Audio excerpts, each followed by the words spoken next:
ধামরাইয়ের বিস্তীর্ণ মাঠ জুড়ে এখন সবুজের সমারোহ। বাতাসে দোল খাচ্ছে কচি বড় ধান। অথচ এই নয়নাভিরাম দৃশ্যের আড়ালে কৃষকের মনে বইছে দুশ্চিন্তার তপ্ত হাওয়া। ফসলি জমি ফেটে চৌচির হয়ে গেলেও জ্বালানি তেলের অভাবে জমিতে সেচ দেওয়া সম্ভব হচ্ছে না কৃষকদের। যে পরিমাণ তেলের প্রয়োজন ওই পরিমাণ তেল আমরা পাম্পে যা পাচ্ছি না। এইভাবে যদি তেল আমাদের ঘাটতি হয় তাহলে আমাদের ফসলের খুব ক্ষতি হবে। এই তেলের অভাবে আমার জমি ফেটে যাচ্ছে, আমার জমিতে ফসল কম হবে। জ্বালানি সংকটে ধামরাইয়ের কৃষিখাতে দেখা দিয়েছে চরম অস্থিরতা। স্থানীয় ফিলিং স্টেশনগুলোতে ডিজেলের জন্য কৃষকদের দীর্ঘ লাইনই প্রমাণ করে সংকটের ভয়াবহ রূপ।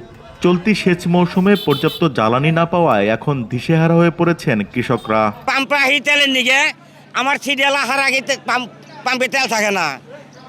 আমরা প্রজেক্টটা কি করে বাঁচাবো? ধানের চারা বাঁচাতে পারছি না।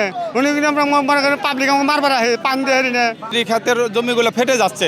আমি বিশেষ করে সবজি চাষ করি, আমার একটা ছোট মেশিন আছে যেটা আমি 7 দিন ঘুরেও তেল পাচ্ছি না। তবে উপজেলা কৃষি বিভাগ বলছে ধামরাইয়ের অধিকাংশ সেচ মেশিন বিদ্যুৎ চালিত হওয়ায় জ্বালানি সংকটে তেমন কোনো প্রভাব পড়বে না। এরপরেও জোরদার করা হয়েছে মনিটরিং ব্যবস্থা। যে কোনো ধরনের সমস্যা সমাধানের আশ্বাসও দিচ্ছেন তারা। আমরা সেচ মালিকদের নিয়ে তাদেরকে নিয়ে বসেছি এবং আমরা জোরদার করেছি আমাদের মনিটরিং ব্যবস্থা এবং কোনো ধরনের কোনো সমস্যা হলে দ্রুতই আমরা রিকভারির চেষ্টা করব।